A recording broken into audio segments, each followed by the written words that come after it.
Efesios 6:12 dice: porque no tenemos lucha contra sangre y carne, sino contra principados, contra potestades, contra los gobernadores de las tinieblas de este siglo, contra huestes espirituales de maldad en las regiones celestes. El Señor fue muy claro. Huestes espirituales de maldad en las regiones celestes. ¿Qué significa regiones celestes? La expresión viene del griego epouranios, que significa literalmente lugares celestes o ámbito espiritual.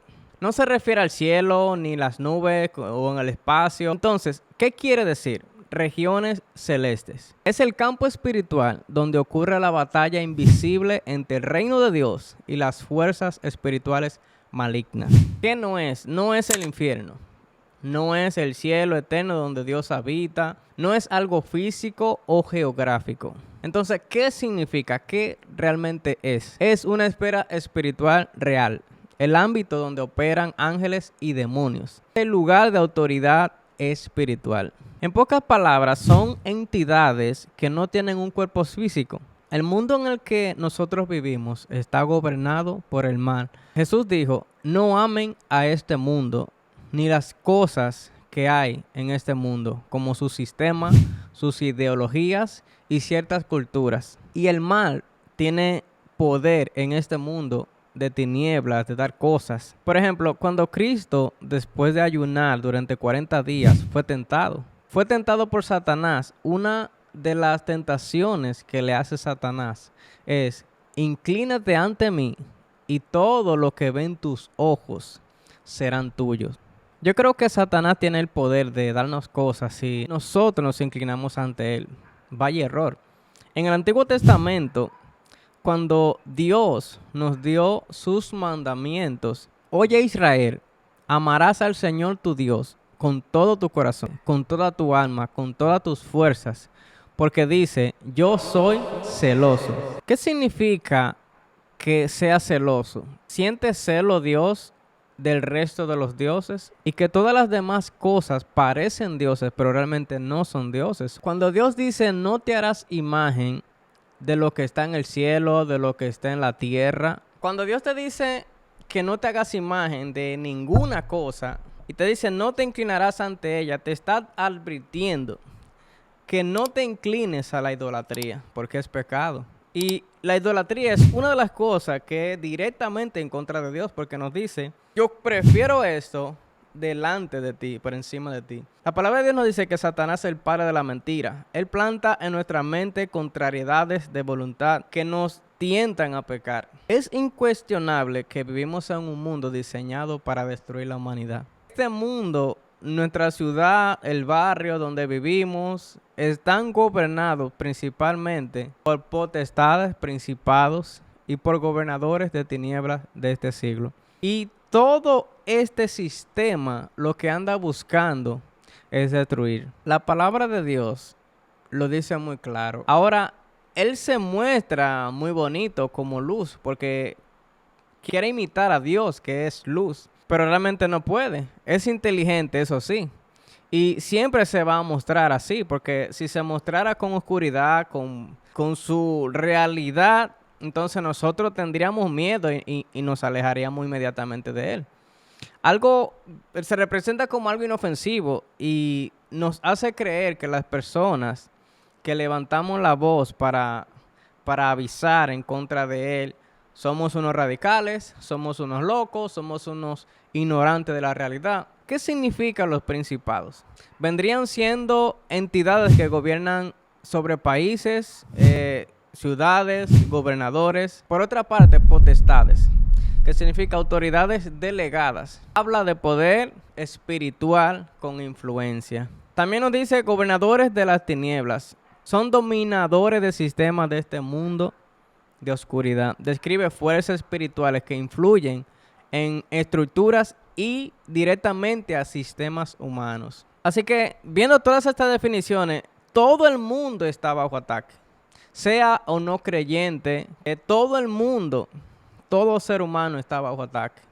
Hasta Cristo, que era 100% Dios, pero también era 100% hombre, recibió el ataque de Satanás y fue muy tentado por el enemigo. Que tú seas tentado por él no significa que habla mal de tu nivel de fe, o si eres más o menos o mejor o peor cristiano.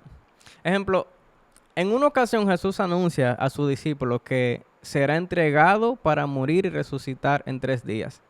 Y Pedro lo saca aparte a Jesús para aconsejarle: ay no, ten compasión de ti. Quítate delante de mí, Satanás, respondió Jesús. Me eres de tropiezo. Y esta frase se la dice Jesús a Pedro. ¿Por qué? Posiblemente Pedro lo hizo con buenas intenciones. No quería que el maestro se entregara de esa manera. Porque en ese ataque continuo que estamos recibiendo, pensamientos intrusivos por parte del enemigo, el pensamiento que entró, que le vino a Pedro de cómo vas a permitir que Jesús sea crucificado. En la misma cruz decían: si tú eres ese, convéncenos a nosotros de que te salves. Convéncenos a nosotros y sálvate a ti mismo. Puedes ver los ataques, simplemente eran palabras de otras personas. Y eso juega con nuestros pensamientos. Cuando Pedro recibe este pensamiento, probablemente no era consciente de que estaba siendo utilizado por Satanás. Seamos honestos. Hay muchos pensamientos que llegan a nuestras mentes y parecen muy inofensivas. Y si no tenemos discernimiento, posiblemente entonces vamos a ser influenciados. ¿Qué estaba haciendo Satanás? Estaba intentando impedir la crucifixión. Jesús era 100% hombre. Él sentía la tentación, pero también 100% Dios.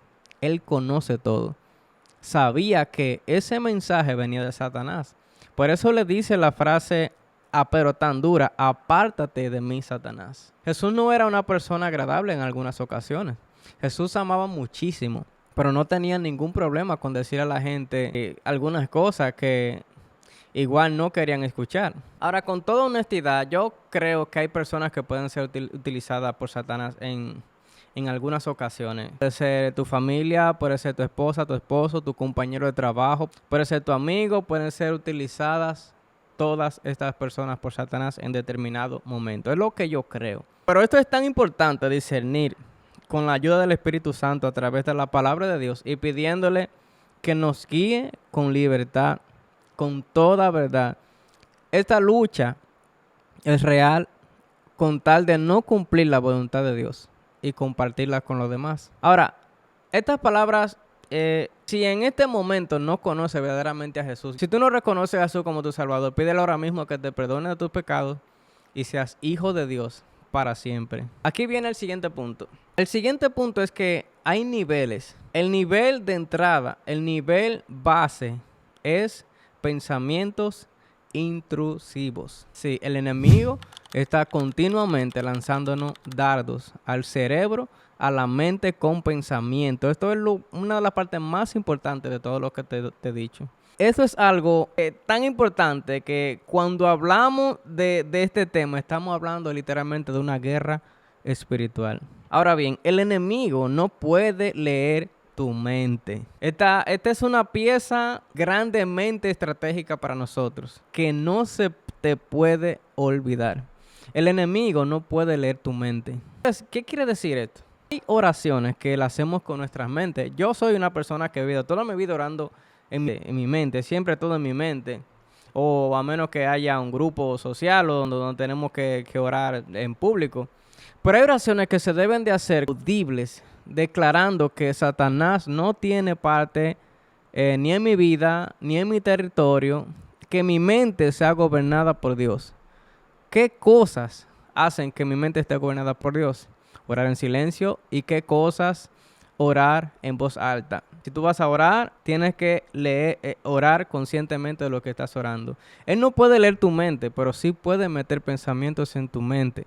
Igual que lo hizo a Pedro. Entonces, ¿qué tipo de pensamiento te está lanzando el enemigo ahora mismo? Están los pensamientos que te hacen creer que no vales nada. Están esos pensamientos que te hacen sentir la peor persona. Y cualquier pensamiento que te traiga culpa. Ese es otro lado. No es lo mismo que tengas arrepentimiento a que sientas culpa. como no valgo nada para Dios, Él no me va a querer, Él no me va a perdonar. Cualquier pensamiento de Dios que tiene esta idea de no me va a querer, esto no es de Dios, esto es de Satanás. Satanás utilizó la escritura porque la conoce más que tú y yo. Satanás puede venir disfrazado. Y este no es un video de glorificar a Satanás, no. Este es un video para que nosotros podamos tener conciencia. Pero suele sonar algo así como: eres fea, así nadie te va a querer, no vales nada, no eres suficiente, no tienes suficiente dinero, no tienes suficiente estatus. Eres el payaso del grupo en muchas ocasiones, no sabes hablar. Todo el mundo se va a reír de ti, nadie te quiere. Todos estos pensamientos pueden ser bombardeados en nuestra mente dependiendo de nuestras debilidades. ¿Cuál es otro bombardeo contigo?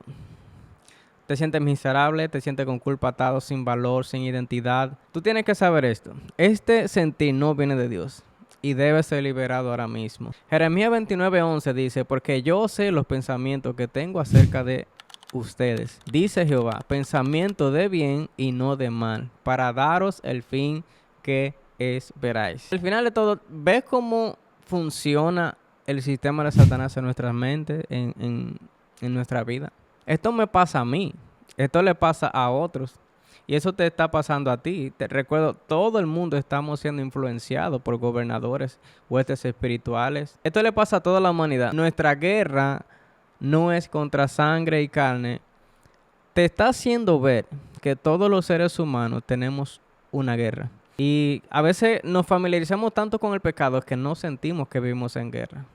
Entonces necesitamos mirarnos en el espejo, que es la palabra de Dios, para ver eso. Y orarle a Dios que nos permita mirar cómo Él nos ve. Entonces, ¿qué áreas de mi vida están siendo influenciadas en las tinieblas sin que yo lo note? Pensamientos repetitivos, negativos, orgullo, miedo, ansiedad, tentaciones constantes. Estoy vigilando mi mente. Vamos a pensar con sinceridad. ¿Estoy yo vigilando, atento a lo que realmente está llegando a mi mente? ¿Estoy usando la armadura espiritual o estoy intentando resolver todo con mis propias fuerzas? La fe, la oración, la verdad y la justicia. Cuando enfrento oposición o crisis, hazte esta pregunta: ¿estoy yo reaccionando en la carne según mis deseos o respondo en el espíritu con sus frutos? Mi primera respuesta es discutir, defenderme, atacar, o es orar, buscar la dirección y actuar con sabiduría. Otra pregunta es: ¿estoy consciente de la autoridad que tengo en Cristo o vivo como si yo vivo derrotado o como si no existe una guerra espiritual? Si Cristo está sobre principados y potestades, camina en esa fe. Apóyate en la palabra de Dios, acércate más a Dios con temor reverente y comparte a otros las maravillas que Dios obra en tu vida.